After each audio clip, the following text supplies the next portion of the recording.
Assalomu alaykum qadrli yurtdoshlar. YouTube'ni kuzatib boruvchi, YouTube, Instagram kanallarimizni kuzatib boruvchi muxlislarimiz. Mana yana bir bugun xaridorimiz 1.5 kubalik pogruchigimizni 7 tonnaligini olib ketyapti. 6 tonnalik bilan adashtirmaymiz.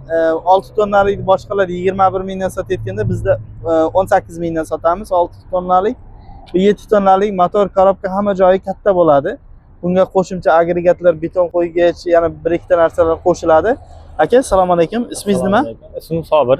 Sobir aka, qayerdan keldingiz? Qashqadaryo viloyati Nishon tumanidan. Nishon tumanidan. Texnikani ko'rdingiz? Ko'rdik. Haydab ko'rdingiz? Yaxshi, ma'qul bo'ldi-ya? Ha, yaxshi. Muxlislarga tavsiya berasiz. Albatta, biz ham bu yoqda YouTube'da orqali ko'rib, qiziqib keldik.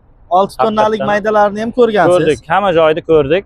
Bu ma'qul keldi. Shu ma'qul keldi. Buni gabariti kattada, ancha u 2 tonna olsa bu 2,5 tonna oladi-da. O'sha uchun yoqqan tariflari o'sha tomonlar bor.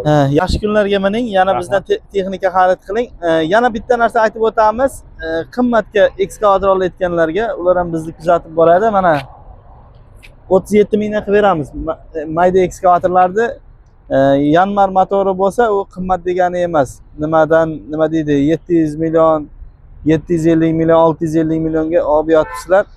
480 milliondan chiqadi bizda. Xuddi o'sha qanaqa zapchasi bo'lsa, biriga bir 100% tushadigan.